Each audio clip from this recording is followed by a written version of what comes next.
Welcome to the Outer Realm with MicheleDerocher and Amelia Pisano. Airing live on the United Public Radio Network, 105.3 FM in New Orleans.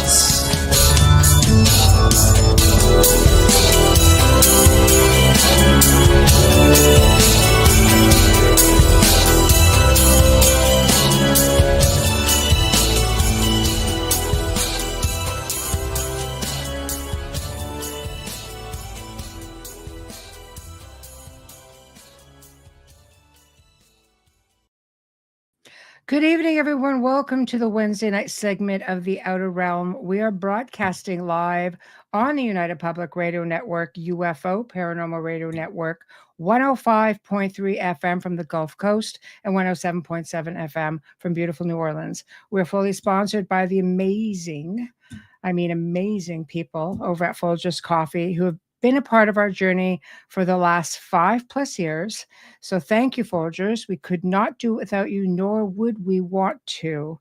Also, big thank you to Justin Snicker, aka Dr. Snick, the Sonic Surgeon, for the contribution of his time, his music, and his voice for the intro you just heard. He's an award-winning composer of Halloween, horror, sci-fi, and darkwave electronic music, which can be found on all of your favorite music streaming platforms. Also, big thank you to Steve McGinnis, the artist behind all of our logos here at The Outer Realm. Check him out on Facebook and Instagram. Also specializes in the horror genre, but does phenomenal pieces of any type. So I have to apologize. You're a little bit delayed. I was sort of just hoarding our guests and we just got talking and I realized I have to share them. So here we are. So the wonderful Joshua Cutchin, similarities between the UFO phenomena and the Fae folk. And this is a guy we want to talk to. He knows his stuff. How many times has even Morgan come on and everybody's like, what about UFOs? What is it? And she's like, oh, she's like, I know it's out there, but just a wonderful group of people. So without further ado, Mr. Joshua Cutchin. Hello. Hello. Thanks so much for having me and for that very kind intro. Yeah. Fact. We're lucky we went live. Seriously, just sometimes you just get into such good conversations. I'm just like, well, and that's better than the opposite, right? It's better than showing up and no one saying anything and being like, "Oh, we have a very long couple of hours or whatever ahead of us." Yeah. Oh no, you're going to have a great time, and we have a really phenomenal chat room. And sometimes you'll notice through the show, right, guys? I will just put up comments. Doesn't mean we have to address them. They love to be very encouraging, and I love that. And questions, I'll tag them. We'll get to them, and you'll find that they're just very woohoo. Let's go. So I love to give them credit, but guys, you know the drill. We are on 4 YouTube channels: Rumble, X. We are on Roku TV. We are on Facebook. Roku does not have a chat room, so we go in order and we go to the beat of Joshua's drum. That's how it goes.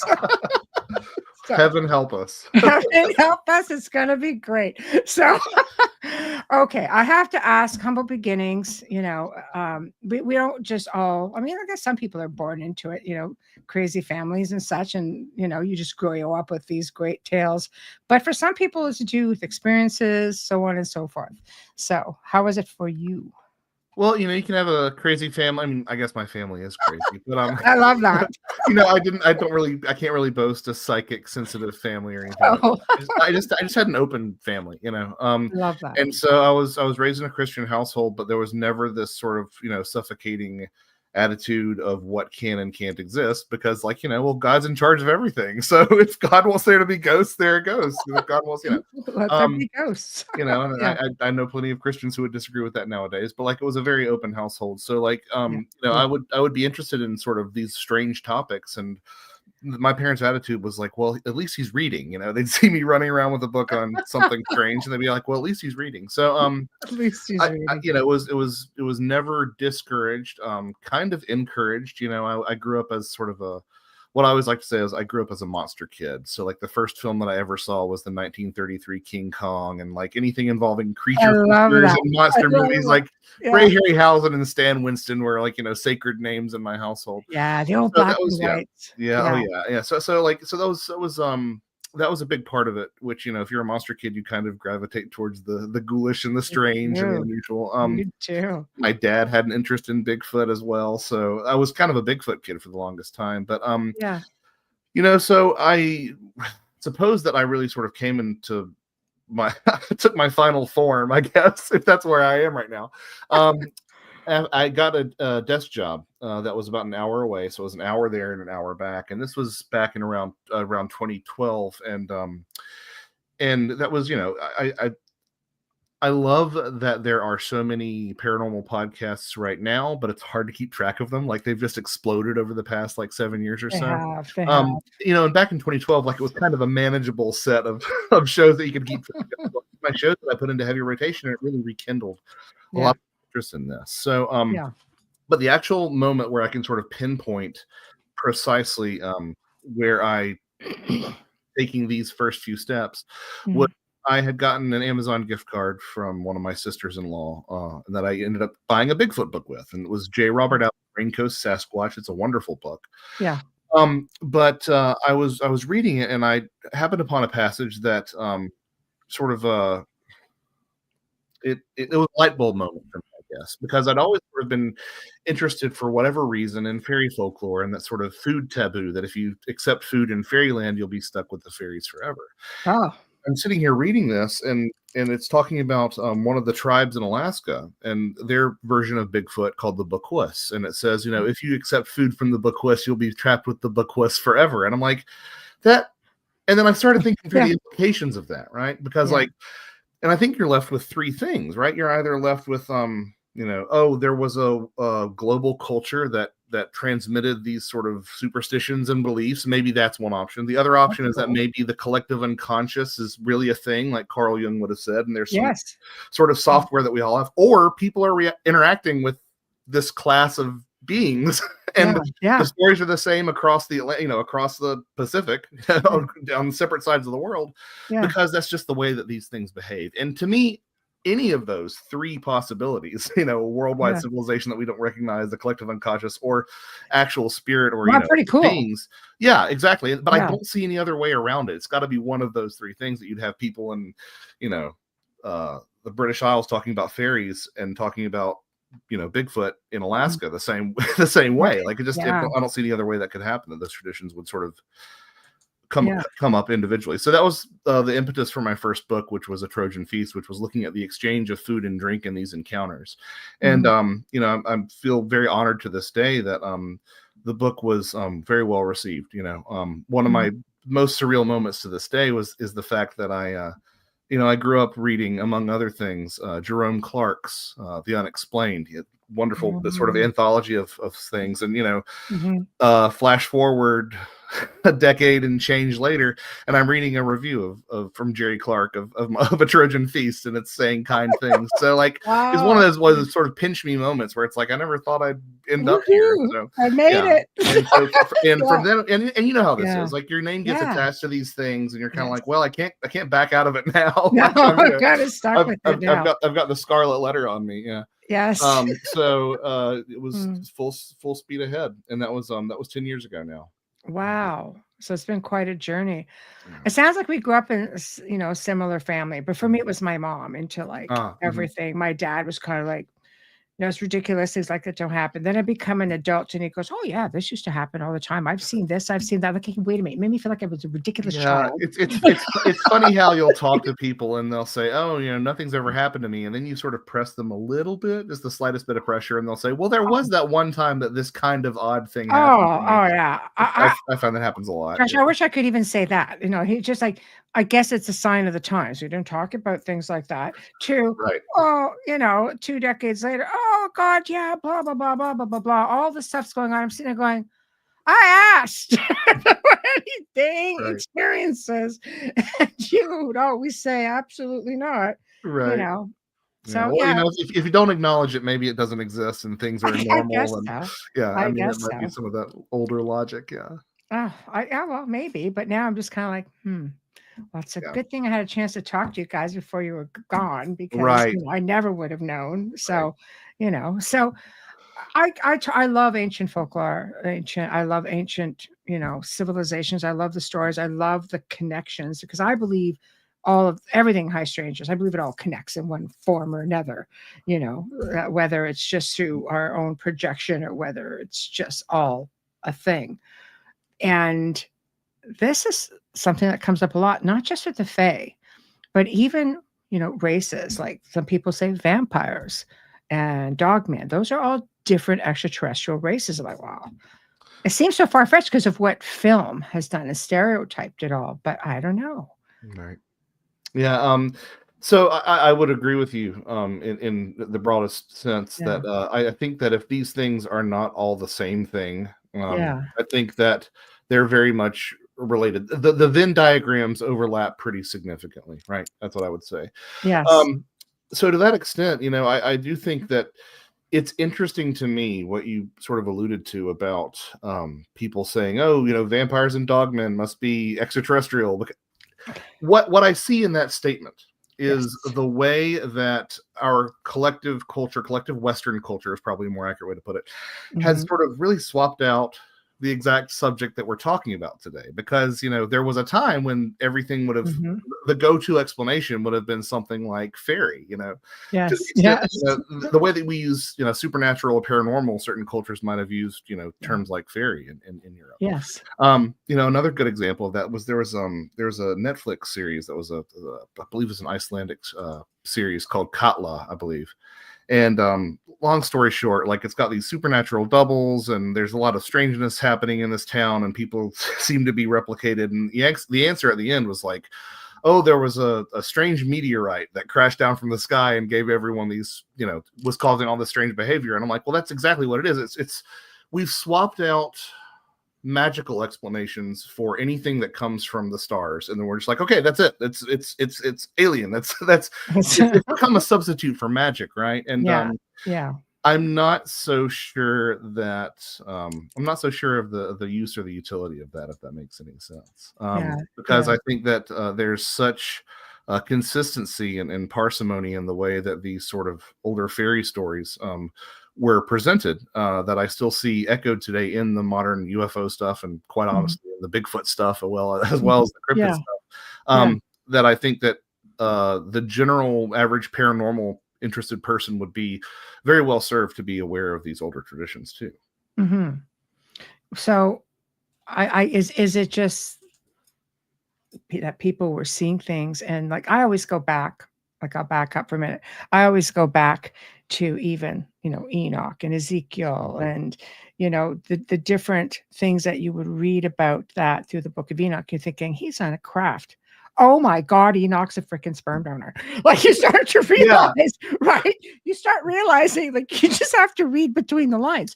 So is it so much that they just didn't know what they were seeing? Is it, they're listening to old oral history and they're not really, explaining it the way we would know it today, obviously. I mean, so if this is sort of where I become a bit of an iconoclast, I suppose, because like my stance isn't, they thought that the aliens were gods. My stance is more along the lines of, we think that the gods are aliens. Today is sort of where, and the reason I have for that is a probably would take even too much time that we have for today. But like if you look at something like the idea of a ship in the sky, we immediately go to this concept of extraterrestrial visitors and such. And like I understand that impulse in 2025, but if you look at that symbolism of a ship in the sky, that's almost a universal symbol for transition to the other world, transition to the afterlife. Ships are basically ships, horses and birds and dogs are all these figures that are like psychopomps that sort of usher you to the other side. And you'll see this in a broad array of cultures. I mean, the Chinese, some ancient Chinese cultures buried people in actual like canoes. We Mhm. have the idea of Vikings? the Viking burial, but also like when they Yeah. buried them, sometimes they would bury them in like a stone ship. Grave goods, they would Yes. actually bury you with a ship, or like Pharaoh's Khufu, I believe, was buried with Yes. a ship as well, to Yes. be a passage to the afterlife. So where now the real question is, like, where does that come from? Does that come from extraterrestrial visitation, or something that we would recognize more of like spirit contact, or something in or more pagan worldview? I tend towards the spirit contact idea because of things like high strangeness. There's so much about the modern UFO expressions that I see that are just so nonsensical, but they seem to fit a little bit more tidily for me into something that is based in spirit or based in fairy. So that actually resonates with me as well. It has to come from somewhere. It does. And the fact that so many different cultures everywhere are going along with the same idea, the crossover is fascinating to me. So, okay, can we start off with maybe some of the older like sightings, or let's get into some lore, which leads us to believe that there is some kind of a connection. Well, and I think what you said specifically there about the consistency between these different traditions, sort of all describing the same thing. That's what I always find the most compelling, right? Is when you get somebody from rural Iowa who's describing something that sounds like it was plucked out of this old Mesopotamian cuneiform tablet. It's like, I don't think he read that. Like, I don't think Farmer Bob was really into Mesopotamian mythology. So like, that's what I always find the most compelling. But I mean, to your point, even early in the sort of UFO mythos, so we talk about the Kenneth Arnold sighting in 1947 as sort of being the birth of the modern flying saucer age. In August of that year, there was a sighting of this UFO that landed in Italy, and there were these like 3-foot tall beings that came out, and they had these big eyes and large heads, and they were wearing these suits, and they had this sort of greenish tinge, and that might be the first like little green men sighting.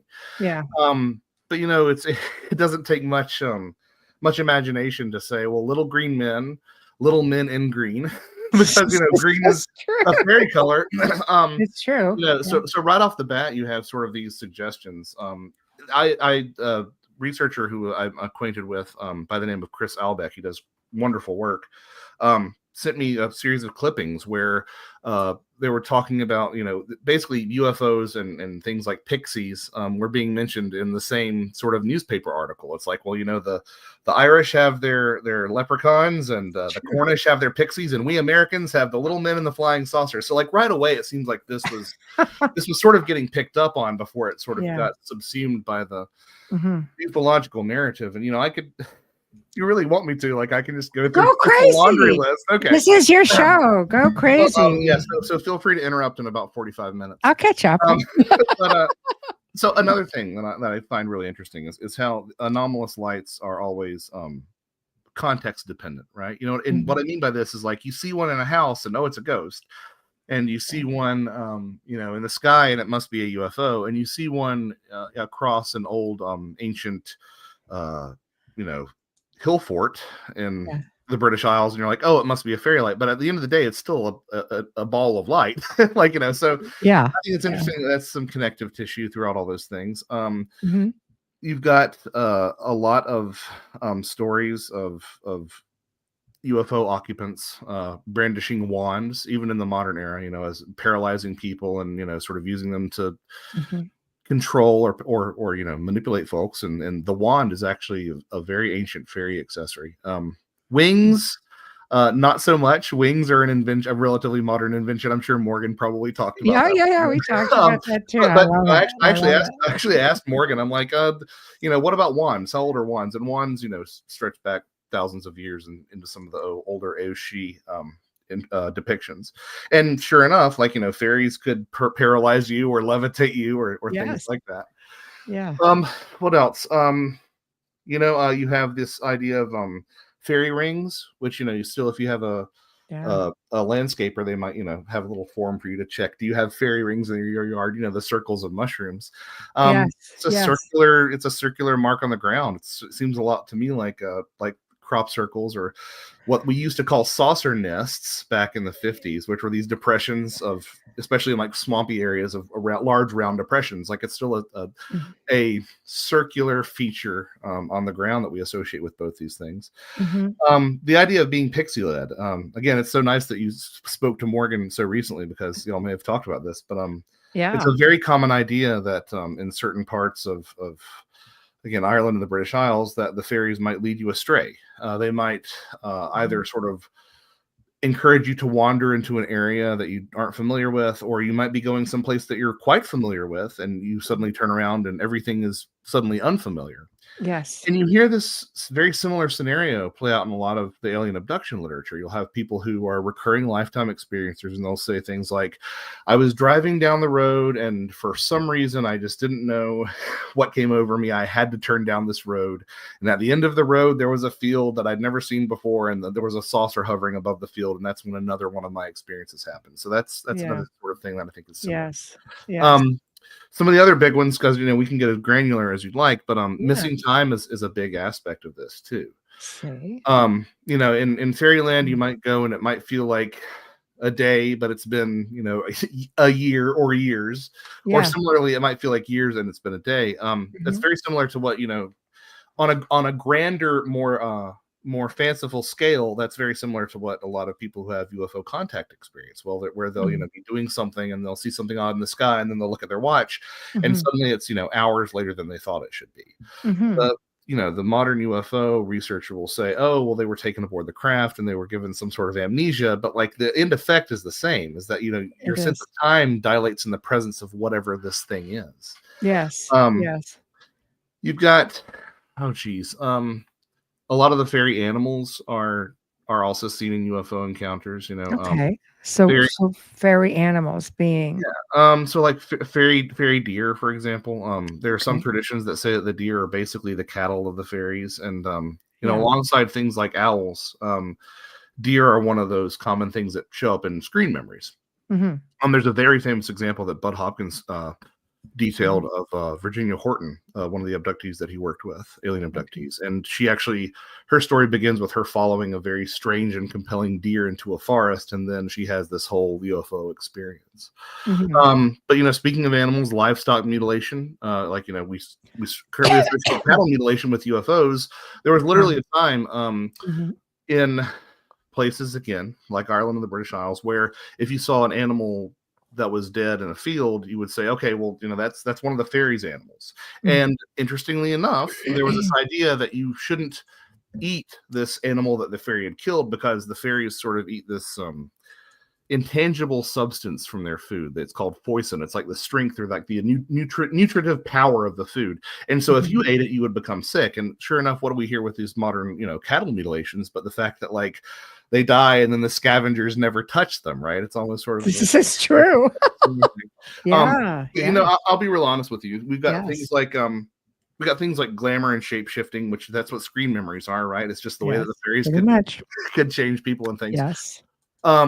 You have this idea of a lot of times in some of these stories that the fairies themselves would be shorter, but the fairy king or queen would be human sized or sometimes taller than a human being. Well, that's a lot of times what we hear in these traditional abductions by gray aliens, is that you've got the smaller grays, the worker grays, and you've got the leader gray who's leader grays, let's see. I mean, I'll tell you what, I'll be honest. I'll tell you what the thing that really made me, because for the longest time I was like, okay, look, these things are really similar. I'm not sure if they're exactly the same thing, but when I finally like committed to it being the same thing, is when I learned about the fairy blast. And the fairy blast is this idea that, interesting tidbit, the words blast, blister, and blustery all share the same root.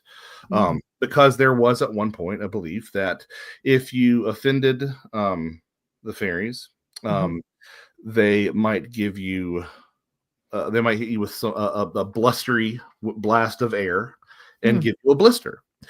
And this blister was called the fairy blast. And if it was not dealt with, it could sort of lead to an entire limb being unusable, a leg or an arm, if it was on that spot. But the way to remedy it was that you would open up the blister that had been caused by the fairy blast, and you would take out whatever was in it. Now, what was in it? You would have things like teeth and bones and nails and bits of porcelain and rocks and all sorts of just like trash, Right. twigs and leaves and sticks and stuff. Yeah. That sounds way too similar to alien implants to me. It really Mhm. does, because almost invariably when you hear the stories of people who have these alien implants and they get them surgically removed, there's always an analysis done on it, right? Right. And the analysis almost always says, well, we're not sure what it is, but it seems to be mundane. And indeed, the skeptics will say, oh, well, this alien implant that this person has was probably a bit of Mhm. glass or something that they got under the skin, and it sort of calcified around it, and that's what people have noticed. So it's Mhm. basically the same thing, even when they're opened up. Yeah. Is that there's just like it's this lesion on the skin, and there's some sort of foreign object inside that's just basically trash. And so that similarity to me was like, okay, I feel like, for me to be honest with myself, I need to just say that these were kind of the same thing, Yeah.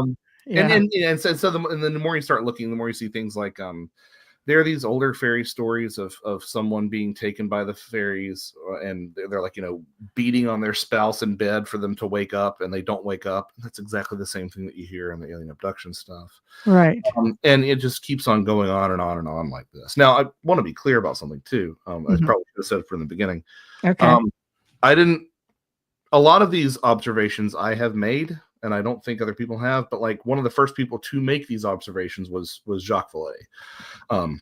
He was instrumental. That was a surprise. Yeah, his 1969 book Passport to Magonia started drawing a lot of these comparisons and really opening this dialogue up. My contention is that I think that it's gotten to the point now where I am relatively certain that anything that I find in the UFO literature or in the fairy stories will have some sort of antecedent or point of comparison to be found in the other.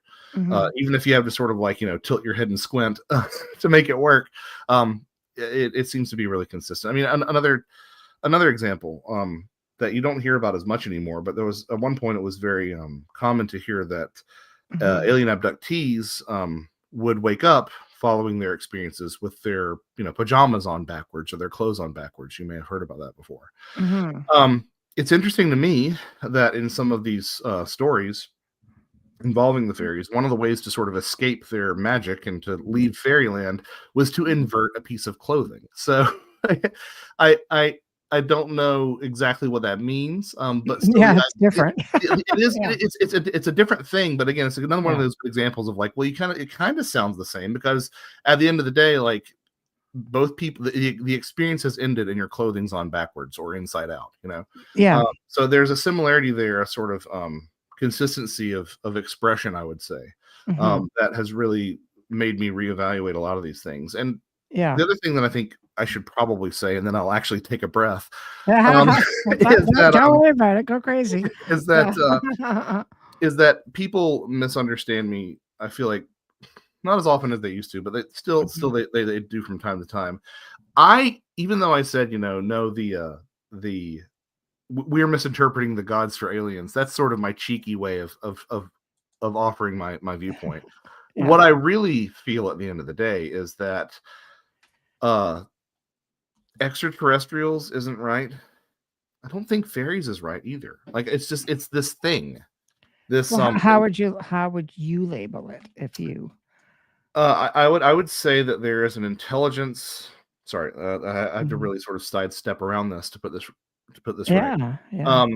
There is an intelligence that seems separate from us, although may not be, but seems separate from us, that evolves and adapts and changes with our cultural expectations. And I think that at one point you had wonders in the sky, and at one point you had those wizards from Magonia sailing across the sky in their wooden magical sailing ships. And then we had fairies, and then we entered the space age. And after we charted every plot on this planet that we could, we sort of transposed a lot of our beliefs about the more than human world to the sky into the stars. And I think that's sort of what we're seeing, is that there's something that's really sort of taking advantage of our expectations and presenting itself in a form that makes the most sense to us. Now, again, I have to clarify myself here. I think that there is alien life somewhere out there. I mean, it's just too big of a universe. It seems like there probably should be something out there. The real question is, for me, is that life, capable of visiting here? These are extremely large distances that we're dealing with. So I think that the UFO phenomenon is a lot more homegrown than we want to acknowledge. And I do think it's the same thing that was behind the fairy phenomenon for all those years. Because, we've seen sort of the way that the UFO phenomenon has adapted adapted to changing, cultural expectations already.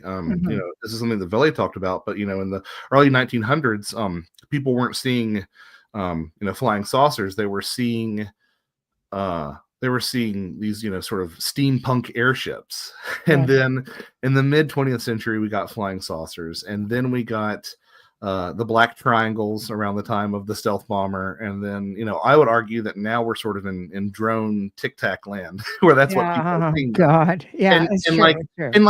I think that there's something genuinely anomalous behind all those things. But I think that somewhere between what we expect to see and what this other thing wants to do and how it wants to present itself, we get these different forms that are constantly changing. And I think that the things that come out of those shapes and ships are no different. They also adapt and change and adopt our expectations. Yeah. And this has been my TED Talk. Thank you. No, that's okay, because I feel very strange. For some reason, my camera just stopped. Yeah, I noticed that. And I was just rolling with it. I know. At least I can hear you. I could see it. I have no idea.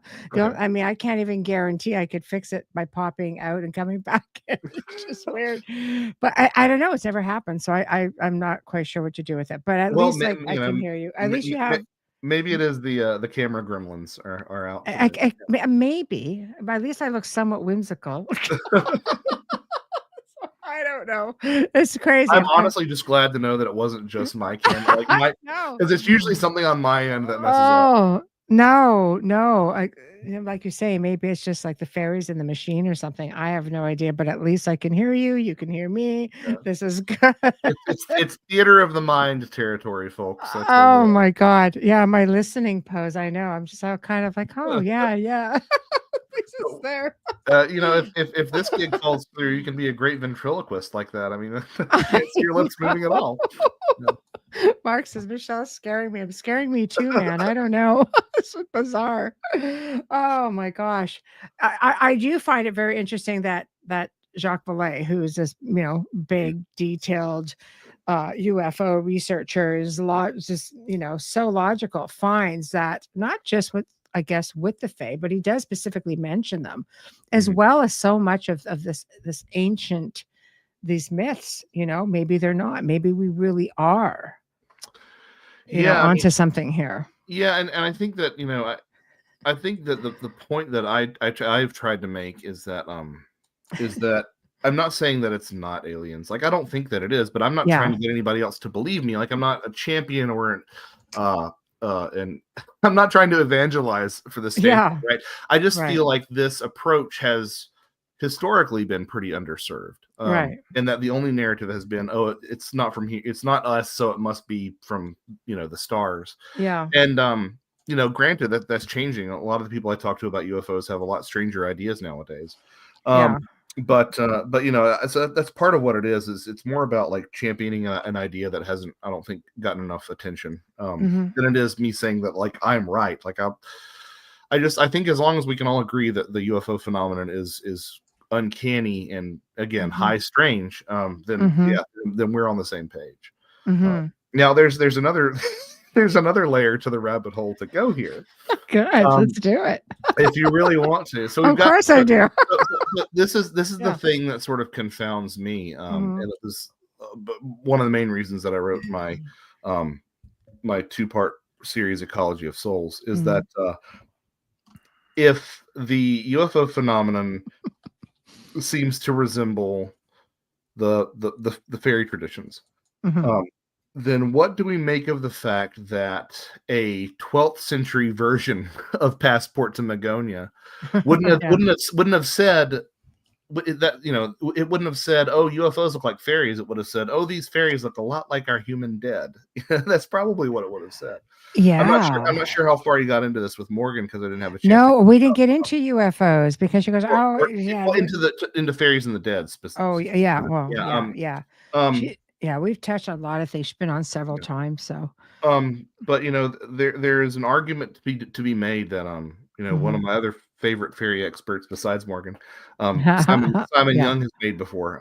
Simon Young yeah. has made before. It's that in traditions prior to the rise of theosophy with Madame Blavatsky and this idea of, you know, Mhm, earth elementals that really like sort of champion that idea of theosophical fairies. mhm, Prior to the rise of theosophy, a lot of cultures would have closely associated fairies with the human dead, mhm, to the extent that, like, you know, they're involved somehow. And by mhm. which I mean you'll hear these stories of, you know, oh, I saw my neighbor and they were hanging out with the dead, or sorry, I saw my dead neighbor and they were hanging out with the fairies, Mhm. or you know, the day that my neighbor died, I saw a parade of strange people that were the fairies that came through their house and then left with them. Like, the Yeah. dead among fairies and fairies with the dead is a very common theme, and you'll see that arguably not just Mhm. in Europe but in any culture that has sort of little people traditions and association between them and the dead. And Yeah. that gets really weird when you say, well, if you make the assumption of the transitive property, like, you know, if the dead resemble fairies and are hanging out with fairies, and Mhm. fairies look like the UFO occupants, then are the UFO occupants somehow tied to the dead?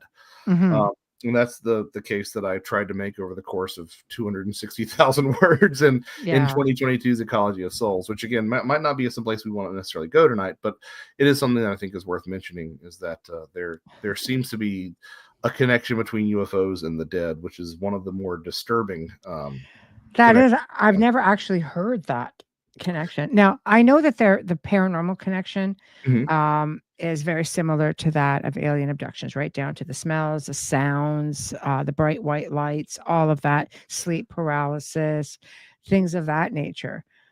So it's not surprising that there would be a connection to the dead. Well, you know, I think that one of the things that that I think, and surprisingly enough, a lot of the UFO experiences, especially the, you know, what we would call the alien abduction experience, Yeah. is actually pretty consistently matched up with you know, near death experiences. Hmm. Kenneth Ring in the 90s released this book called The Omega Project, and he was saying that, like, a lot of there are a lot of points of similarities between near death experiences and alien Hmm. abductions, through to the fact that, like, a lot of people who have had both these experiences report you know, human uh super Yeah. abilities, right? Superhuman abilities. Yeah. You know, psi and you know, the ability to make lights and electronics malfunction following these Hmm. experiences. Um, Yeah. and there have been other scholars like Eddie Bullard and Simon Harvey Wilson who have pointed out that alien abductions look a lot like shamanic initiations in various cultures. You know, down to the fact that, as we were talking about the fairy blast, there are some traditions in the world where it's believed that the spirits will actually take out a part of the shaman's body, take it apart, disassemble it, put it back together, put it back in your body to make you a better Yeah. shaman, you know, more connected. Yes. And Yeah. here we get with this internal consistency again. A lot of these shamanic initiations Hmm. are near death experiences. Like, the idea is to Yeah. push you over the edge and then Yeah. bring you back with Yeah. powers, right? So Yeah. there is sort of a consistency in all of that, and it sort of Hmm. does leave it can leave you with the feeling that this entire thing that we're butting up against is Hmm. just one big ghost story. And it's just one big story of us and how we interface with this other part of us that is well aware that there is another realm on the other side, and there's almost sort of a mirroring of ourselves in that other Hmm. world too. And that's sort of the sense that that you that you can walk away with if you view this like Yeah. like I do, which is like a weirdo. Yeah. I love it. I love it. I mean, technically, I mean, if you're getting into even John Keel's theory of, multiverses and such, I mean, the possibilities are endless. as to what we can take away from all of this. Yeah. You know? Yeah, and I think that's an important thing too, is to not really try to put these things into a box, Yeah. which might kind of sound counterintuitive for someone who's just talked about all these comparisons and stuff. I think that these things can do and be whatever they darn well please.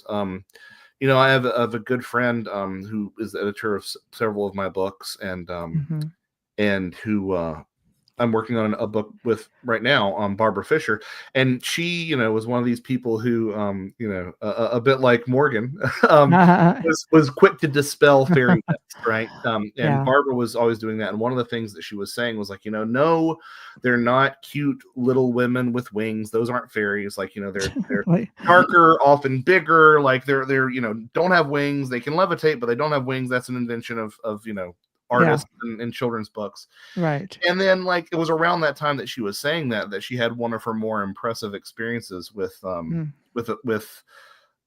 a ball of light that comes up right in front of her, and inside is a little naked woman with wings. So it was almost like the phenomenon was saying, almost like the phenomenon was saying, we can look however we want to. Thank you very much. So, yeah. Oh my gosh. And that is consistent with some of these, you know, contemporary reports of fairies that not only, you know, have depicted things that we would recognize as more consistent with folklore, but have also included things that are more consistent with pop culture ideas of fairies, like that.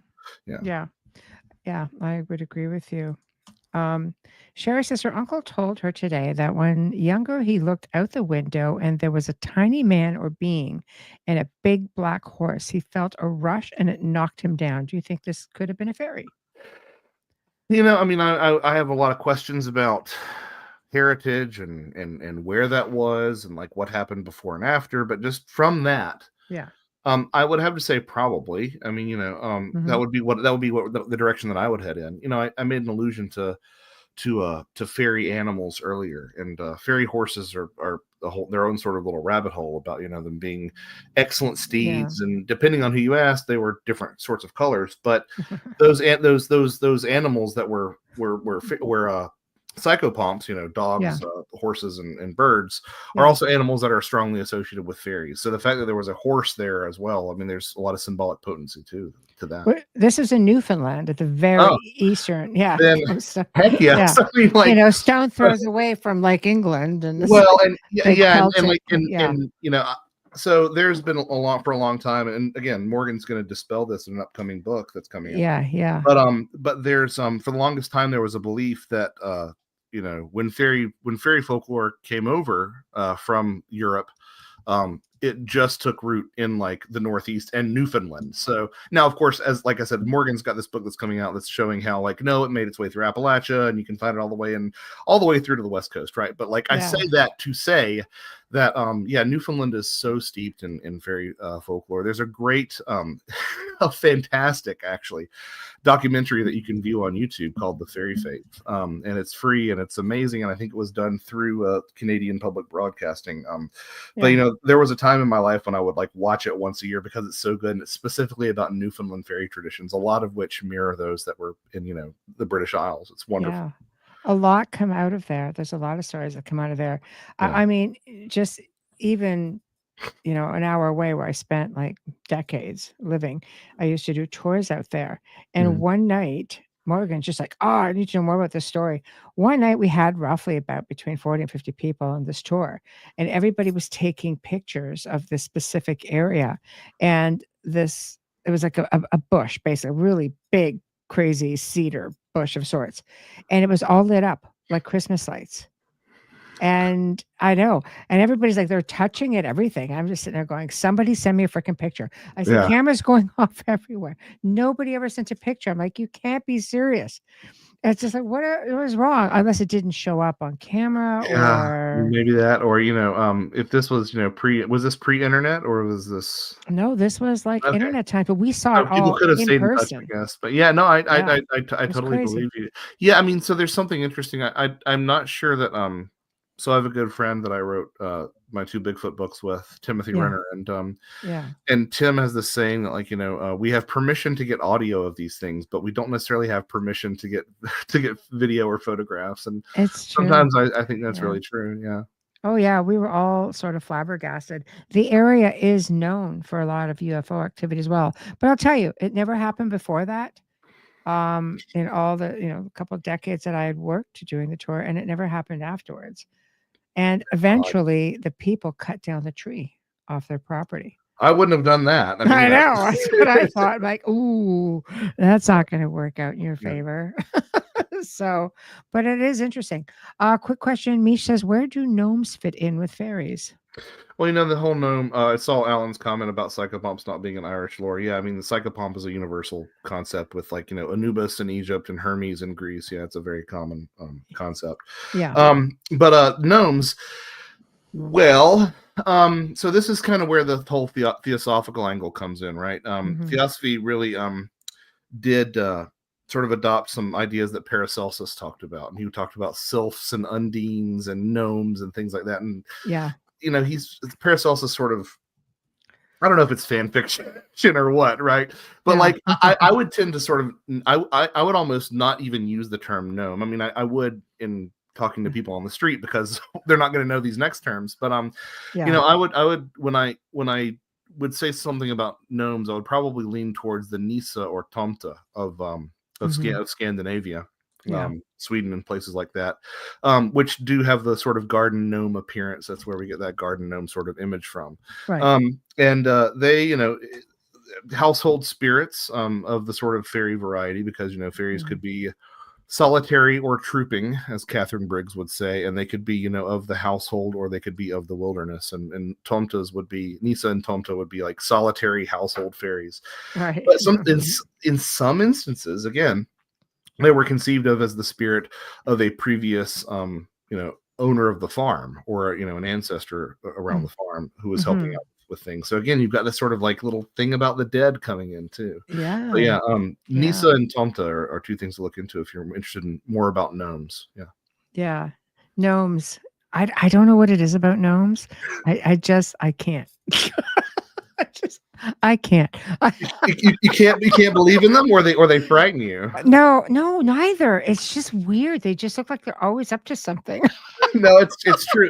And it's there's something so kind of like playful and wholesome about gnomes that would kind of creep me out a little bit. Yes. It's like, you can't be that wholesome. You've got to be up to no good. You've got to be up to something. It's true. You hear stories about it all the time, it's just, but I think just, the fae in general, they can be very mischievous, but they can also be very kind, but they can always also be very like aggressive. Well, I mean, so they're free agents, right? I mean, that's part of the reason that I ended up titling my book Ecology of Souls, which is actually, I borrowed from Terence McKenna. But I think it's a really good way of describing. It's a good way to reject what we've sort of been led to believe in the West, and any sort of culture that has been shaped by Abrahamic religions. Quite big time. You've got good and evil, and that's it. Like there's nothing in between. No. And to me, like the idea of an ecology of souls, or an ecology of spirits, is much more attractive and seems to reflect what we see in the real world. So like, I think there are good things, and I think there are very evil things, no doubt about that. But I think there's a lot of stuff in between that is an agent for hire. You know what I mean? And and to that extent, like I would compare it to something like a tornado or a shark. Like those aren't evil things. Like I don't think tornadoes and sharks are evil, but their interests don't necessarily align with mine. No, exactly. So Louise says, I guess leprechauns are the same idea. Like I mean, leprechauns are they would be classified in that solitary fairy sort of idea, but they would definitely be sort of fairies of the wilderness. I do think it's interesting that they always guard this pot of gold, and that might be, I'm not saying for certain, but that might be a sort of reflection of the close association that you see in parts of Europe between burial mounds and Mhm. fairies. You know, fairy gold it's grave goods, right? It's stuff that Yeah. was buried with Yeah. mound and Yeah. things that people would leave behind. You know, offerings for Mhm. at those spots too. Yeah. So when you're looking at fairy rings, I have to ask because I think I might have done a faux pas. Anyway, so you should not get into a fairy ring, essentially. I mean, yeah, that's so there's this exchange that sticks with me Yeah. from when I visited Ireland back in 2017.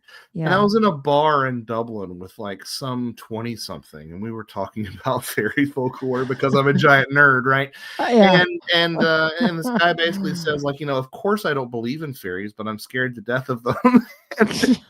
And you know, to that extent, like he was like, no, Oh, like none of my buddies really believe in yeah. this stuff, but you wouldn't catch us you know, you would catch us dead, I guess, but like, you know, we wouldn't be caught dead in a fairy fort after midnight. You know, that's not something Yeah. that we're gonna do.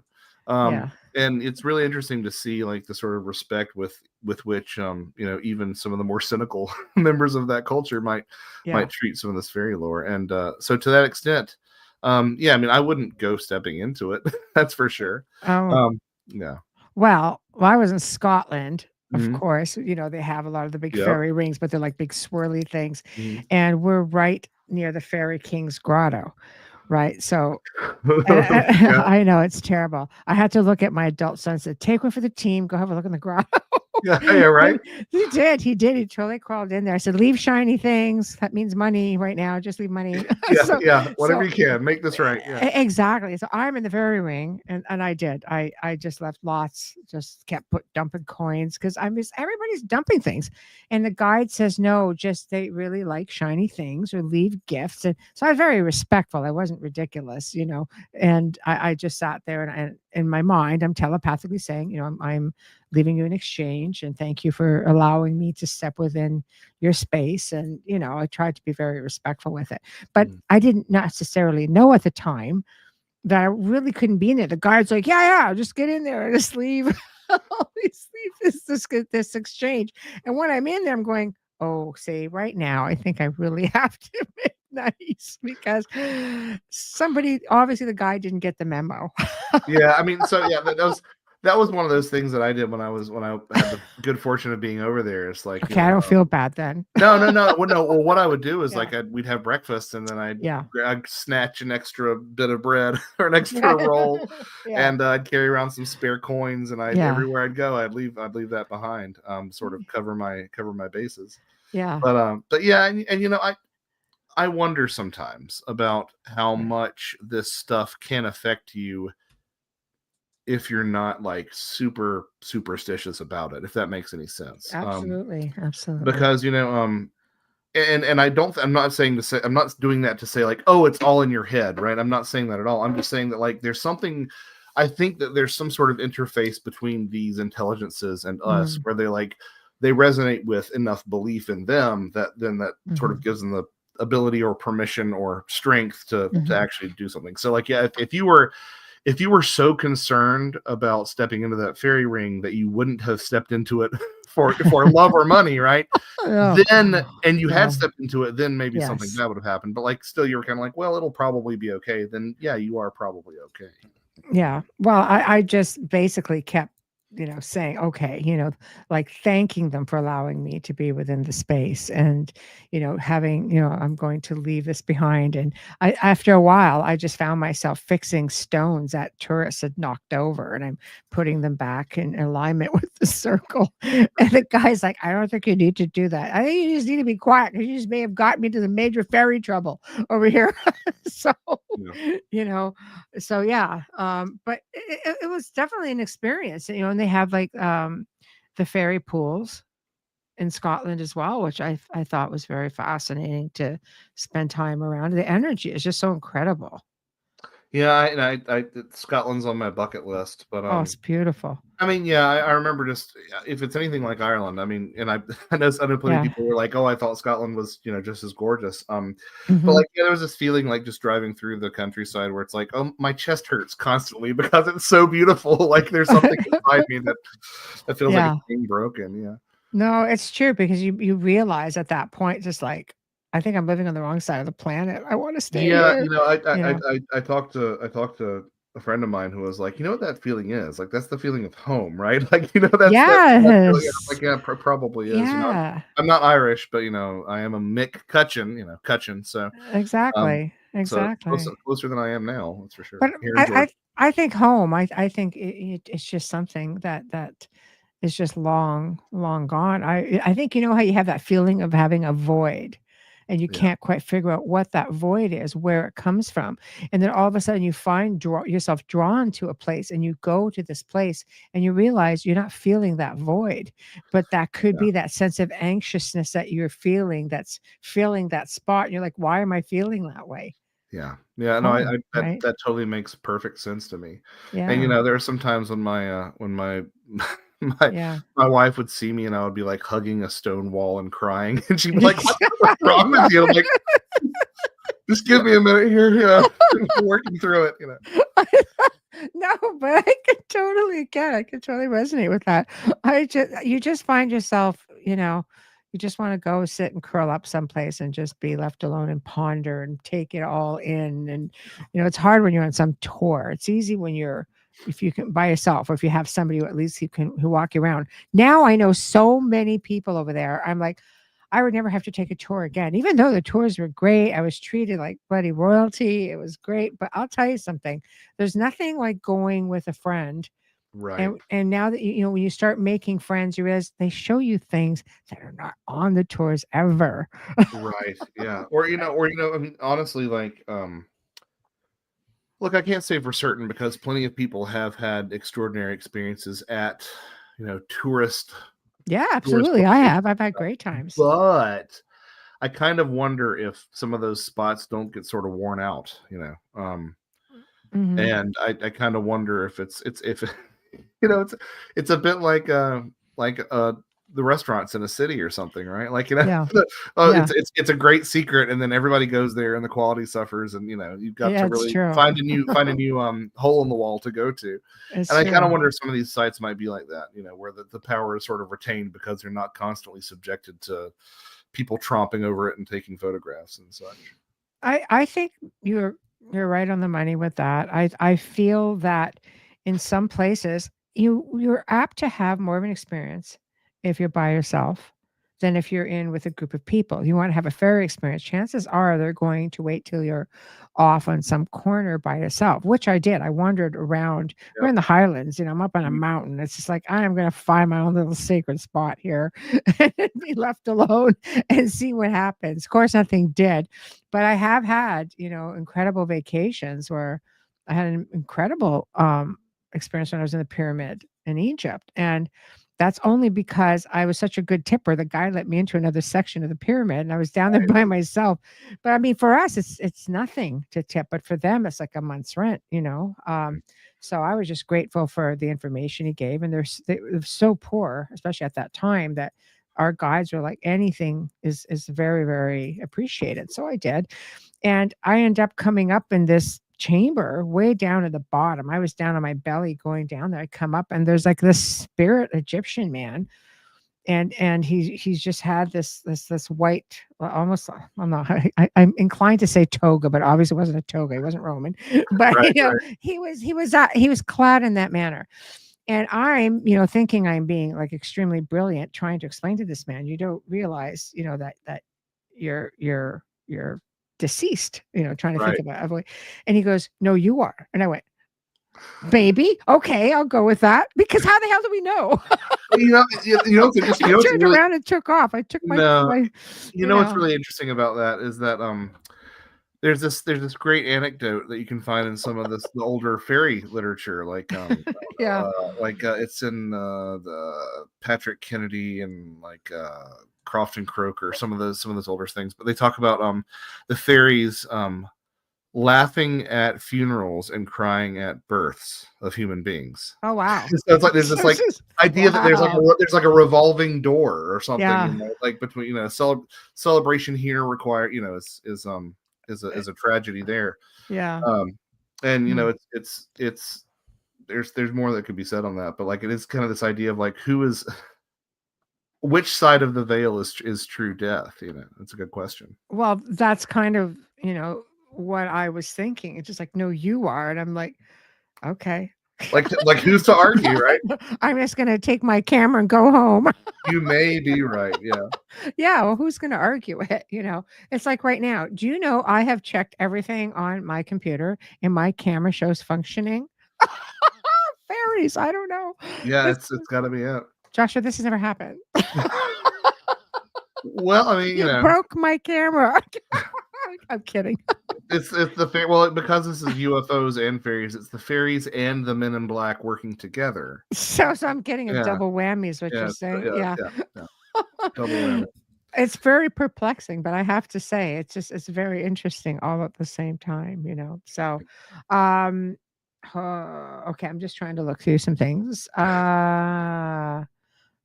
Begging for the camera to come back. That's what I was looking. The forbidden truth: to banish evil, you need to banish good. There's no other way. Good and evil, two sides of the same coin, yin and yang, duality of life. Yeah, I mean, some things are defined by their inverse, right? Yeah, the land of duality. Yeah, absolutely. Shake my head. Yeah, maybe. It's a good thing I'm a good sportsy son. I know how to play nice in the sandbox. I could take it. Yeah, it's very perplexing. Very perplexing. I totally figured. Okay, my thought that totally caught me off off guard. Yeah. So what are the strangest things that your research has led you to make you think, yes, you know what, there is a UFO connection with this, or yes, there is something that's way out there, Yeah, well, the bit about the implants was something that was really compelling to me, and that was before, you even get to like some of the broader stuff, like kidnapping and changelings. One of my books, 2018's Thieves of the Night. It's all about supernatural child abductions, right? And sort of taking a look at how, for whatever reason, the fairies love to kidnap children, and there has been a belief that alien abductions are predominantly a hazard of youth. That as you grow older, the incidence of abduction decreases, and it seems to be. I'm not saying you can never say anything's for certain in these fields, right? But it seems to be that if you are an adult, you probably aren't going to have abductions start. If you suddenly notice them, you've probably been having them for a long time, right? So this obsession with youth and stuff is kind of odd. In the case of the fairies, there were three primary reasons why the fairies would abduct human children. One was that they were trying to sort of provide a hospice situation for the elderly fairies. So so they would steal a baby and they would leave a changeling in its place, right? Which might be an elderly fairy. The other reason was cited was that fairy milk had no nutritional value. It was a sham, like so much in fairy world, right? It's a sham. Yeah. And so that for fairy babies to actually get healthy, they had to drink human milk. So you would take the fairy baby and replace it as the changeling, right? So you take that. But the other reason, just behind the abduction, without a changeling at all, one of the reasons for the abduction was that the fairy race was dying, and they sort of needed to inject some new blood into their bloodline, some new vigor into their bloodline. And I'll be darned if that's not the exact same thing that you see a lot of people talking about with regards to the alien abduction human hybrid program, right? That's what you'll hear. Oh, their race is dying. They can no longer reproduce. They need our genes, gametes, to sort of bring their race back to life. And it's like, that's really weird and specific that you'd find that in both these traditions. Yeah. It is, isn't it? So when you factor that in, it's very, very, it can't be more similar. Yeah, and what so there's one thing to this might be a good thing to sort of you're talking about like really compelling things that sort of surprised me. Mm-hmm. It's one thing to say all of this in retrospect and be like, oh, look at like the fact that all of this UFO stuff seems to mirror the fairy stuff, but like I think Mm-hmm. there's some stuff that you stumble across every now and then that really suggests that like that was a little bit forward looking, a little bit almost predictive, right? Mm-hmm. A good example of this that I often like to cite is a folklorist antiquarian by the name of Lewis Spence, who wrote a book on in 1946 called British Fairy Origins, Mm-hmm. and he actually made a reference to the appearance of fairies, and he said that the fairies that he was most familiar with um, seemed to just sort of resemble uh seemed to resemble the human dead, but they had, really thin skeletal limbs and they had large heads and goggle eyes. And it's like, oh, that sounds a lot like a gray alien too. Like it's not just the dead. It was a lot like that too. So yeah, I It just does. you can only for me, like Yeah. I am only able to run into that sort of similarity so many times before I'm like, yeah, this sounds like, it might be the same thing or a similar Yeah. thing. I mean, Yeah. another but at the same time, having said that, if I really do believe sort of in an ecology of souls model, I have to leave a lot of room for a lot of different things, right? Mm-hmm. So I am not going to sit here and say fairies are all the dead, or UFO occupants and fairies are all the same, or there's no Mm-hmm. such thing as earth elementals, or the spirit of a tree, or the guardians Mm-hmm. of the forest. Like I'm not going to say that because I think that we really are dealing with an ecosystem, a spirit ecosystem that has a lot of niches that need to be filled. So, Mm-hmm. but I think that there is a certain class of whatever these things are Yeah. that we ascribed a lot of fairy attributes to that we now ascribe a lot of UFO attributes to. Yeah. Yes, yes. I know there's even, I've read like how fairies can just take off like in the blink of an eye, they can just disappear. And of course, crafts can do that and extraterrestrials can do that. And so, I mean, they link them together a little bit with this how quick they are. yeah, and one of my favorite so the person who writes my favorite UFO books is Claude Lecouteux. He's a former Sorbonne medievalist and Ah, historian. He yeah. never uses the word UFO, but he writes my favorite UFO books That's interesting. because Yeah. like you read them and you're like, oh, this is UFO stuff, but he's talking Yeah. about demons and the wild hunt and fairies and stuff. And one Yes. of the things that he said was that he said a couple of different things, but he said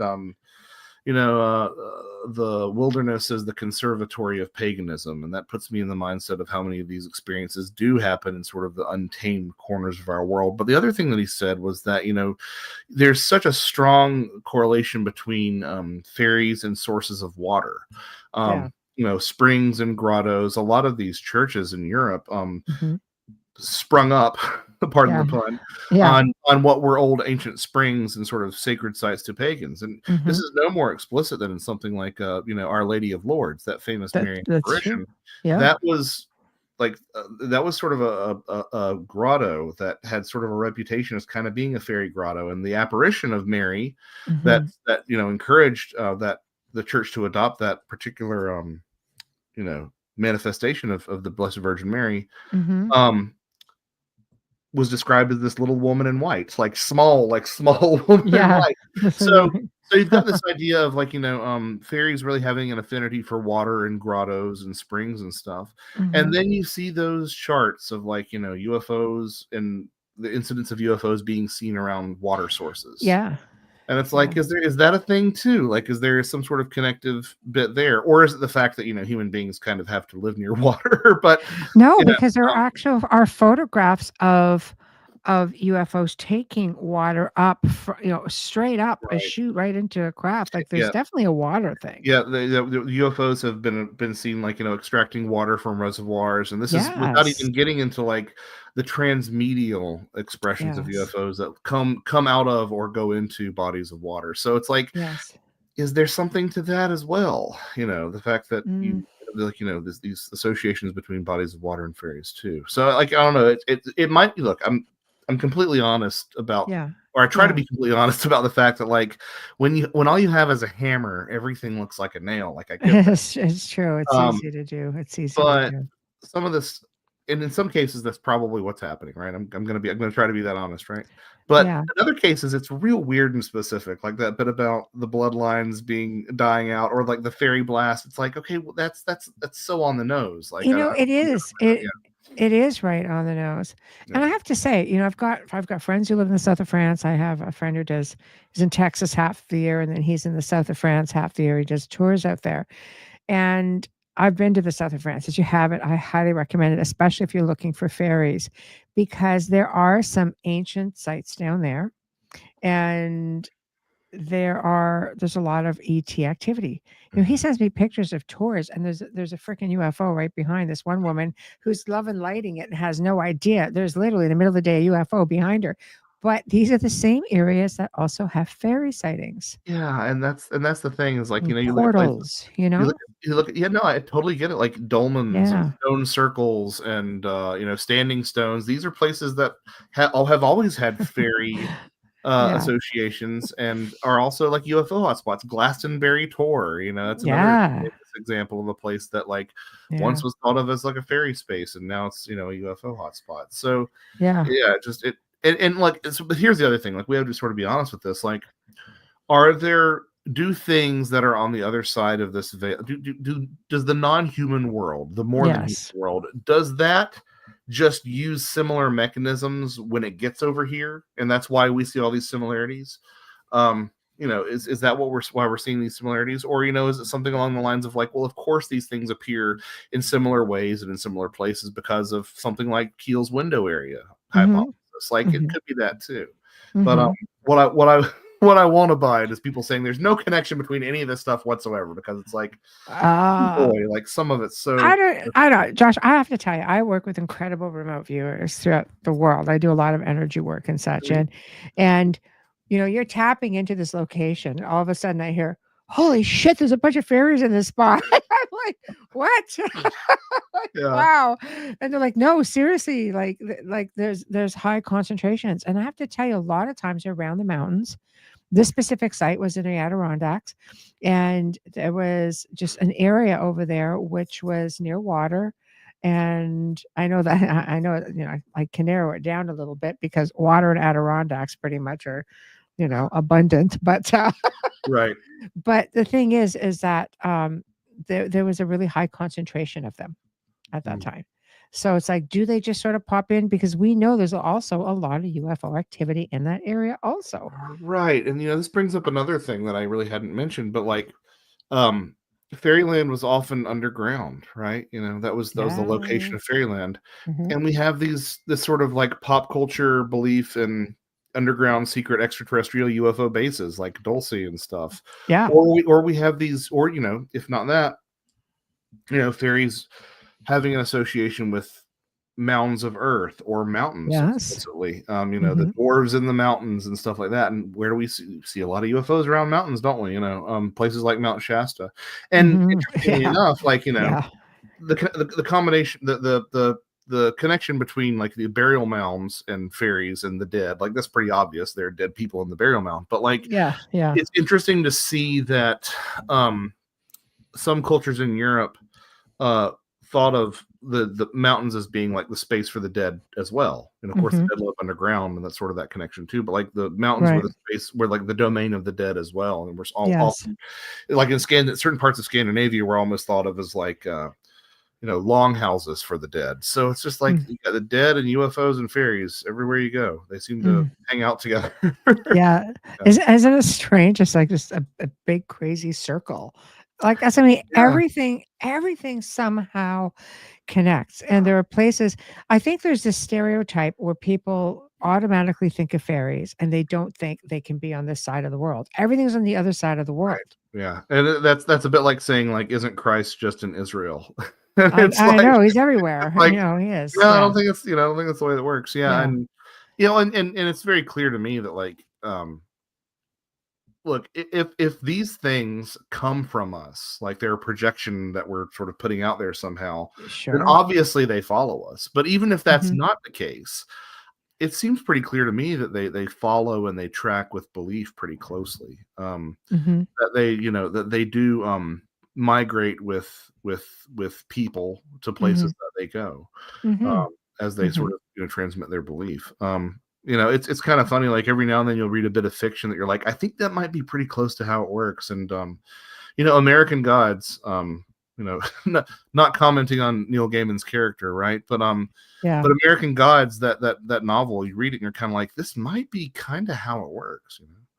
Yeah. Well, I think when you factor in, I think like Morgan was telling us about her one book, that fairy people will also marry and and create a union with humans. Right. Yeah. So And so now there's your hybrids again, and yeah. you have hybrids again with extraterrestrials, and they can't stay here. Yeah. And people wonder, why do we not see fairy hybrids? Well, I don't know that you don't, but maybe it's Well, for the same reason. yeah, that's sort of gets a little bit more complicated, but Sure. to your point, the Yeah. way that these human alien hybrids are described, these sickly little babies in these baby presentations, it's almost an exact description of the way that some of these changelings appeared in these changeling tales. Yeah. Interestingly enough, changelings weren't just limited to fairies. Like you can find stories of wild men and witches and even lake monsters in various traditions sort of leaving behind changelings. So it's kind of Mhm. like a thing that this Yeah. intelligence on the other side does. But like you also have these stories of human fairy hybrids that were like no, that weren't changelings, because Mm. changelings were fairy babies or elderly fairies, but they were Mhm. sort of sickly. But the human fairy hybrids that came out of like a willing relationship, Mhm. the humans were always said to be like really talented and kind of capricious and skilled and adept at the arts and whatnot.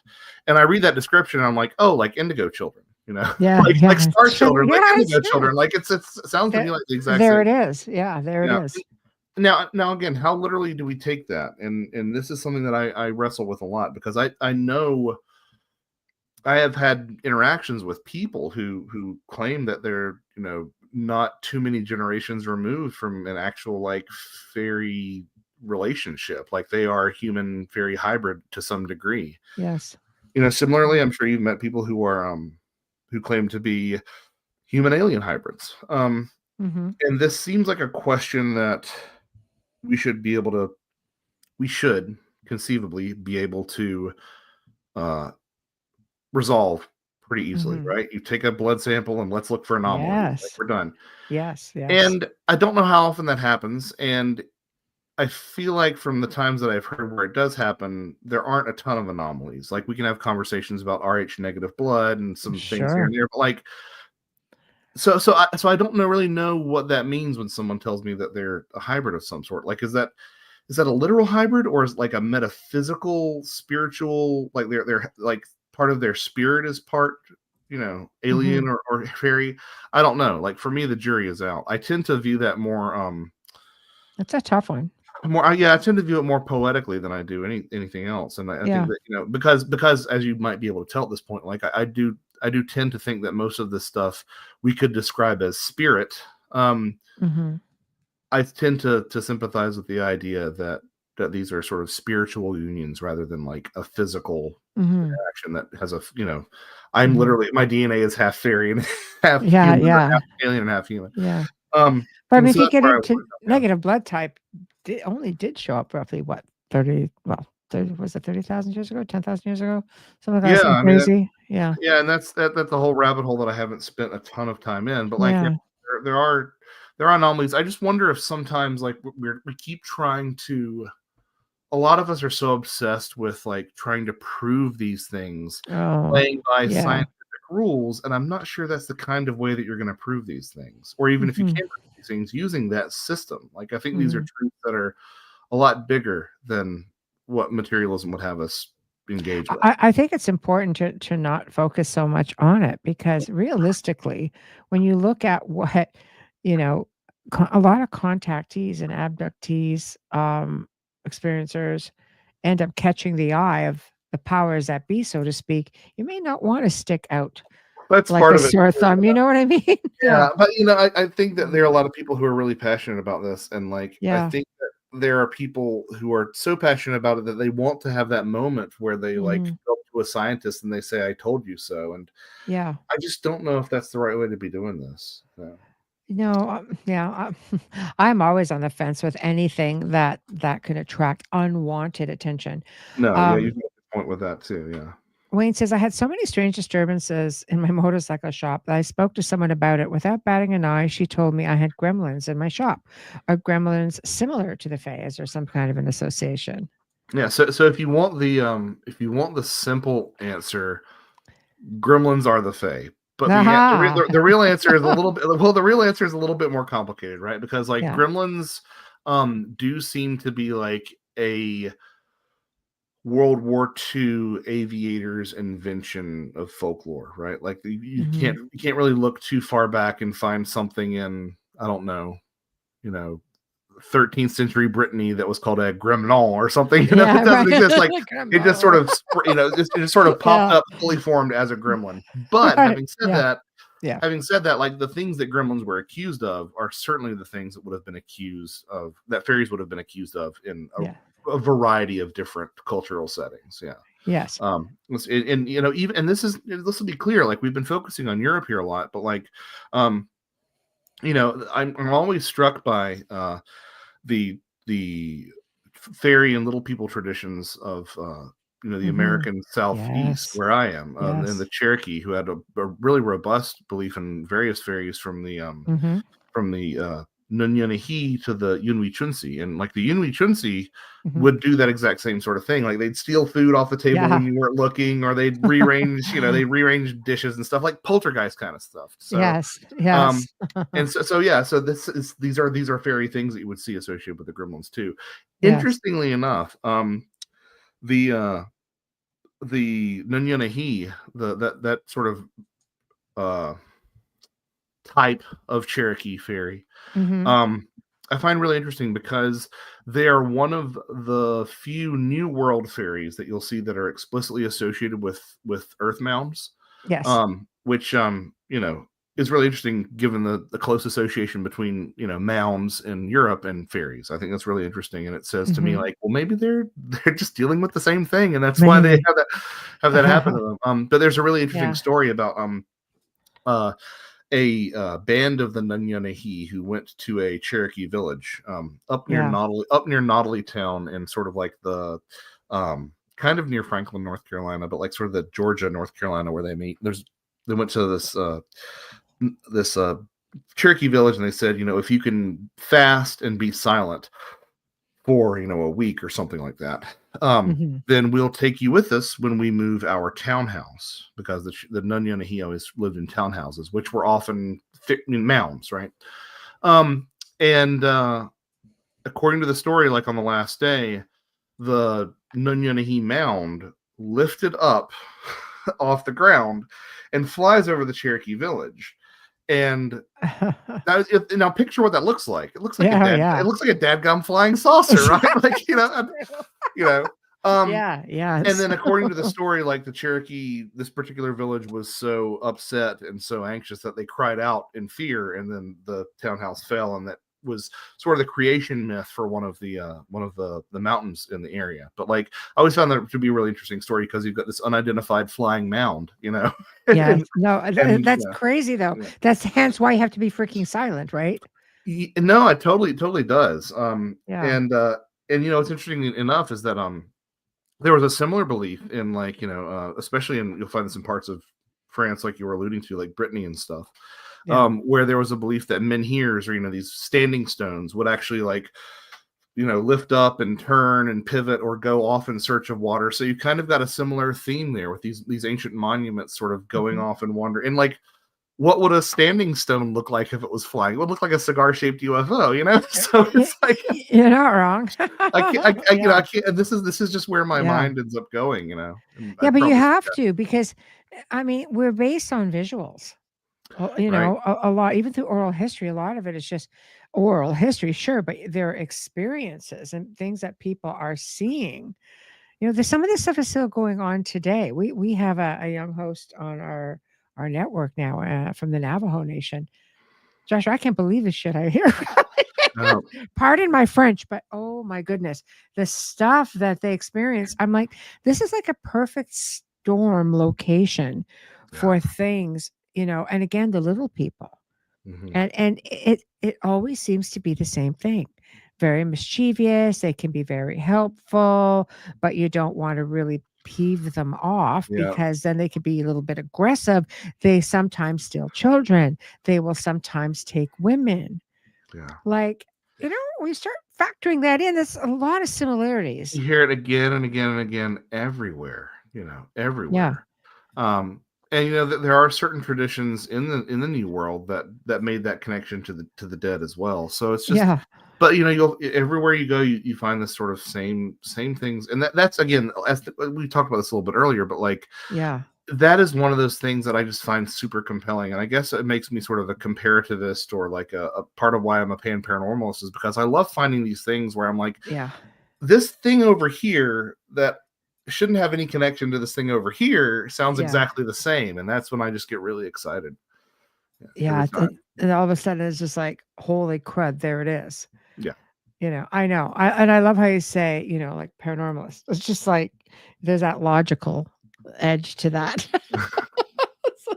And you Yeah. have to be. You have to be. But again, I do truly believe in all of those connections. Wayne had said when he actually started leaving toys out for the gremlins, they started to behave themselves. So he kind of got a handle. I said, okay, I see how this works. It's like a barter. And they It's would take these things and put them back upon request, upon threatening to take away the toys. but what that sounds like to me too? It sounds like to me those aquariums where they have to put toys in the octopus's aquarium tank so the octopus doesn't get bored and try to escape. Like it kind of sounds like that too. But Yeah. that's the other thing. Is like a lot of these things can be supplicated with offerings.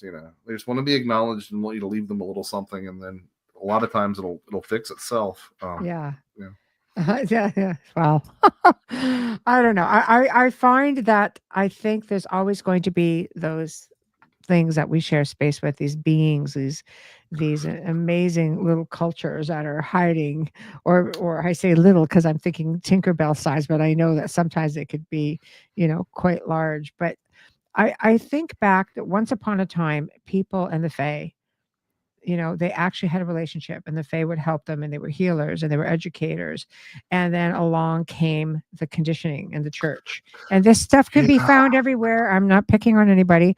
It can be found anywhere. It's like, the church, like anything, they come into any area. And of course they would amalgamate the belief Well, systems and so on, but yeah. they turn people against. And again, with Right. with the church, like having to acknowledge the existence of these things, they ended up saying, okay, well, no, they were fallen angels, or they're demons, or that there's always this like urge to like split them into two camps and be done with it, as opposed to sort of saying, well, like there's this entire Yeah. sector of paranormal society, right? Yeah. That we really don't have any claim over. Like they're just sort of out there doing their own thing. Yeah. And it's interesting to sort of trace that through some of the older stories and writings. Like there are allusions to people walking past fairy forts and hearing that, like, the fairies crying inside because they think that they're not saved or something. Oh, Or yeah, it's kind terrible. of sad. Or It that's, is. It is. or the flip side. And the flip side is that they would steal children that were unbaptized, that hadn't been baptized yet. Because Yeah. that's the only ones that they could take.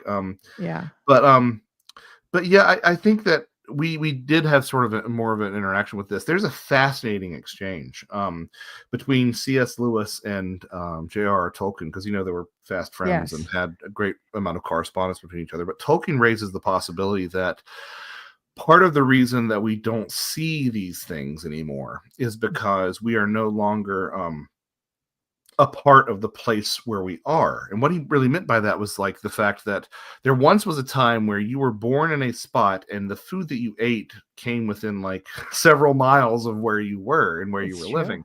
So you were connected to those, you were connected on a spiritual basis to the land itself. But nowadays, even back when they were writing, which wasn't so nowadays, but you know what I mean? Even back then, like you would, a lot of the stuff you would eat would be imported from different places. And so like, Mhm. you're not going to see you're not gonna see a a fairy from Wales if you're eating a tomato from Italy. You know, it's not gonna it's not gonna happen because you're not having that sort of communion with the landscape. And I've always thought that was really interesting. I always found he was ahead of his time on so many different You know, they were both brilliant. levels. I mean, they were Yeah. both brilliant in their Oh, own sort of way. yeah. Lewis was, yeah, as And well. yeah, that's one of the interesting things about, you know, some of the ways that he talked about Middle Earth, Tolkien, was that, you know, he said like Mhm. he's like, I didn't make this up. Like, uh, I found this. Like, I discovered this. Yeah. Yeah. It's true. I tend to also think that when we when we're born, we have this innocence. Everything, we come from a place of wonder. We come from this universe, a place of wonder. We're connected to everything. Life has this harsh way of disconnecting us on a Yeah. lot of different levels. And sometimes, you have to look at things through the eyes of a child, and you have to keep that innocent connection, and then you are able to see so many incredible things. And don't get me wrong, a lot of mediums do. I've seen amazing things, and I know that there are even more gifted people who've seen incredible things. But it doesn't mean, because you see it, doesn't necessarily mean you're connected to it. Right. Yeah. And you know that, I mean, that, I think that speaks for itself in terms of like how many, well, we mentioned it earlier, like, you know, the Yeah, fairies and the aliens wanting to take children. Like, yeah, what's the reason for that? Is it that they're just closer to that world? You know? yes, yeah, exactly. Yeah, we've fallen out of tune with the planet and all the energies associated with it. Yeah, I Well, mean, that's even before getting into like, you know, we're yeah, talking about food here, but you know, that's before even getting into like electromagnetic yeah, currents and 5G and all this stuff. And you know, it's true. you don't It even need to changes the be that. frequency. Yeah, I mean, you don't even need to be that conspiratorial to just realize that like we are Hmm. living in a system of novelty that we haven't. None of our ancestors were designed Hmm. for. You know. Hmm. Oh, absolutely. And I think to get back to a place like that, you do have to find it within yourself to be able to match that vibration. I've encountered some crazy things, and I can tell when my vibration is just right, because there are times I'm pushing it and going, why am I not making this connection? It's because maybe I'm not in as good of a place, and my vibration isn't sinking. Well, and here's the thing: like you look at like how many people are who see strange things while out camping or while out So, hiking. Like, you yeah, know, they're yeah, living yeah, in a modality, at least temporarily, that is more yeah, aligned with like what we were meant to live in. You know. yeah, yeah, You know, similarly, like people talk about like, you know, why are there so many strange cryptids and stuff in West Virginia? Well, you've got these people who are living, generally speaking, in these isolated locations with extended family in their yeah, hollers. yes, A lot of times they don't have cell phones and the landline only works 3 days a week and there's not great yeah, internet access. You know, yeah, these are ways that we were like, these are ways that we lived for tens of thousands of years, you know, yes, or hundreds of thousands of years. You know, yeah, anthropology is not my strong suit, but like you yeah. take my meaning that like this is more in line with the way that we used to live when we saw these things all the time. Hmm. No, sure. Well, we weren't surrounded by satellites and power lines and Right. microwave energy and so on. And Alan makes a really good point here. He says our ancestors were smarter than us. They had more knowledge than us and were more connected to God, our creator. We have technology, but we're spiritually dead. I think for some, 100%. Yeah, But I could not agree more. Yeah. yeah, yeah. I think, realistically they're out there.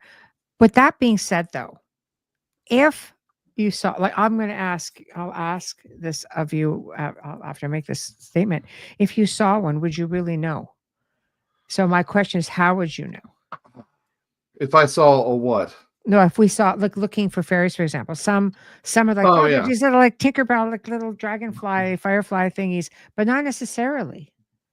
Like, Well, yeah, that's something that I've contended for a while. Is that like yeah, we I suspect that like we probably have between 5 and 10 paranormal things that happen to us every day, and we just don't think it. You know, you catch yeah, something out of the corner of your eye, and you look, and there's nothing there, and you're like, oh, it must, you know, or maybe it was something, you know. And yeah, similarly, like maybe you would, you know, there's plenty of stories about the fairies and also aliens, I might add, mm-hmm, where they're just odd people that you run into, you know, and mm-hmm, they just look like normal people, but they're kind of a little bit off. You know, having said yeah, that, there were ways that you could make some identifications in some examples. There was a sort of a folklore motif called the defects of the fairies, is I believe what Catherine Briggs called it. And it was this idea that like fairies would often present themselves as perfect specimens with one thing that wasn't quite right. Like they'd have webbed feet, or they'd have crazy.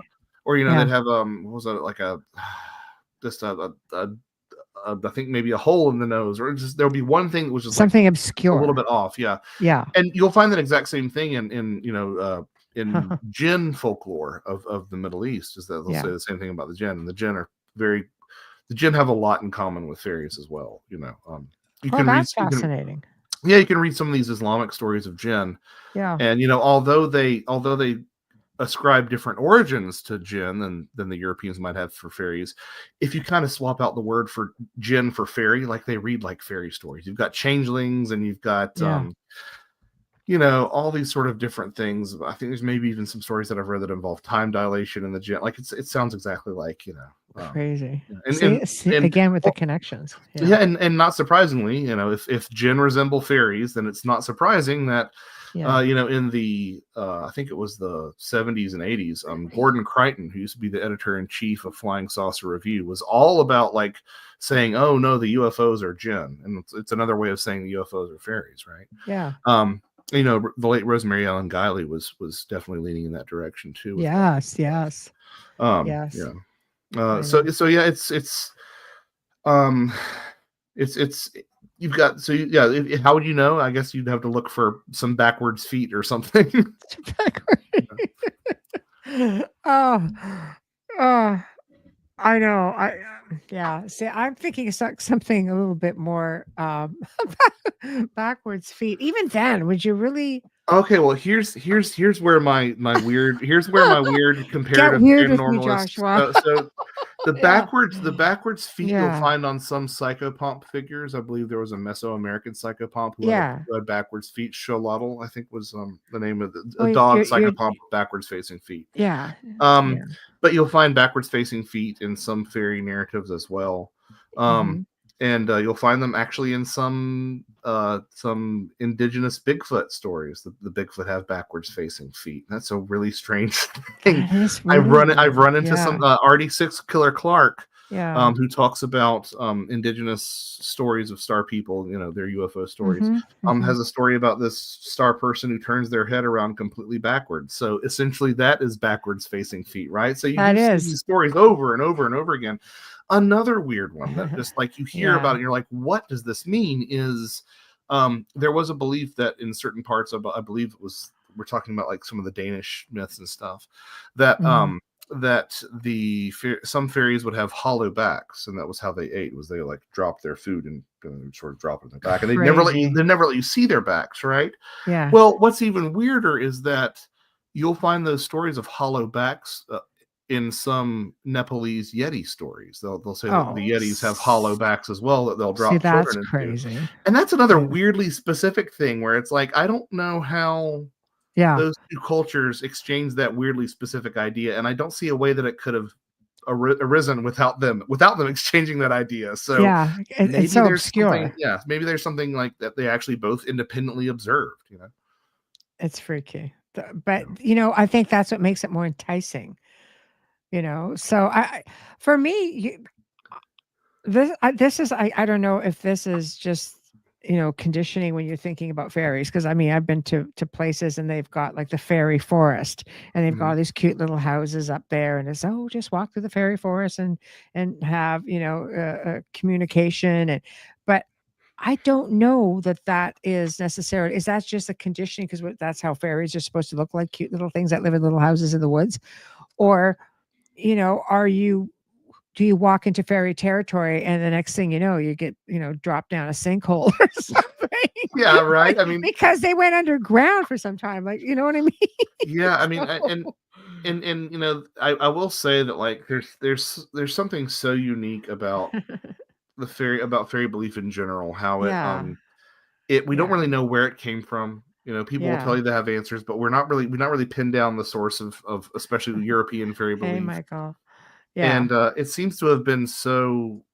It has been so. They have been so abused and misused and mischaracterized over the centuries that you've got to give them credit for sticking it out as long as they have. No, for sure, for sure. Yeah. I don't know. I think this is a conversation that could go on and on. There's so much to it, and you can't help but get into the lore of all of it, and then you start to look at the similarities. But when you have really serious researchers who are saying no, there is a connection, you really have to look at it and realize that there is a connection.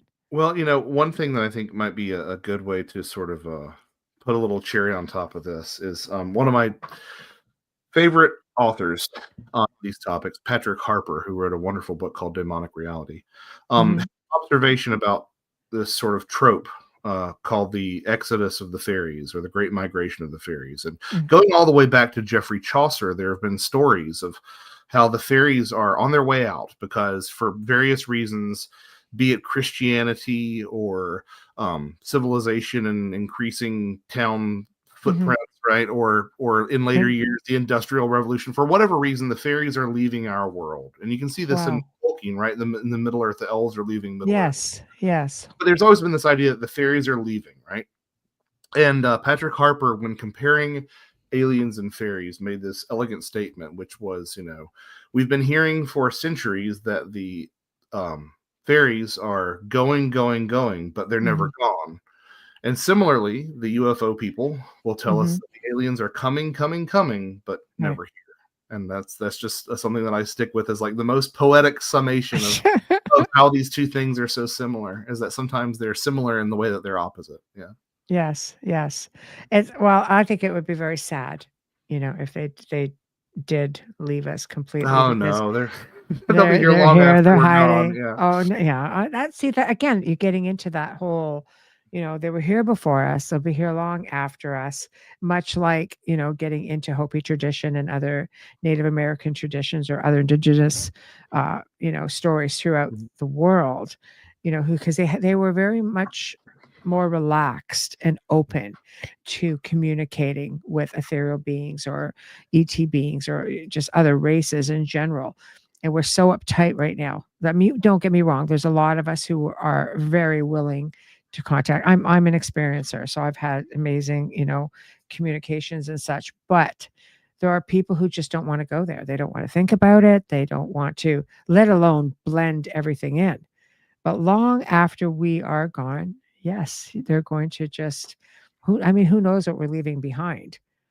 With any Yeah. luck for the fairies, they're going to be able to go in and essentially, start from scratch and let's try to get it right this time. Yeah. Yeah. I Yeah. mean, help me, Yeah. Fairy Juan Kenobi. You're my only hope. Yeah. Very one Kenobi. I Yeah. love it. I love it. Oh, and on that note, my gosh, I'm still frozen. I think Joshua's fairies are still have me off in a fairy Yeah. circle somewhere, and I can't get through Yeah. because my camera, honestly, is still showing that it is active. I don't see anything That wrong is with the camera. so strange. So Yeah. strange. Yeah. Yeah, I've tried logging into different StreamYard platforms a while just to come in as on another through the back way sort of thing, as they say. I can't do it. It's like, okay, here, you check your camera. It looks good. I'm like, I can't see a thing. It doesn't look good. So Well, hopefully it clears up. Yeah. You should leave out some toys or a bit of bread, and it'll fix itself. Yeah. yeah, shiny thing, something. Yeah. I've got to do something because it's going to be very awkward if I've got to do this all week. So, Yeah. but thank you so much for joining me. This has been so informative. It's been a lot of fun. I could listen to you for hours. Well, thank you. It's been an absolute pleasure, and thank you for everyone watching for being so welcoming and kind and hospitable, and really appreciate it. Thank you so much. Oh, thank you. Hopefully we can do this again. It would be such a pleasure. Everybody, thank you, thank you, thank you. You guys, chat room, you always rock it. So grateful for all of you. Um, Share the booze. I wish I could. I wish I had it to go around. But I wish. No, man, I'm high on life. That's about the extent of it for me. Anyway, thank you all. Tomorrow night, friend and paranormal researcher Dan Hammond basically is going to be coming on the show and talking about what it's like to research the obscure, the paranormal, the cryptids. I think we're getting into another connection thing, just not quite as definitely won't be Fey folk. I can tell you that. But I think he might throw in the occasional Dogman or Bigfoot. That could be interesting. So thank you again to Folgers Coffee for sponsoring the show. Thank you to Justin Snicker. Thank you to Steve McGinnis. Thank you all to everyone in chat. And thank you to the United Public Radio Network, 105.3 FM and 107.7 FM in New Orleans. Good night. We'll see you all tomorrow evening. Thank you.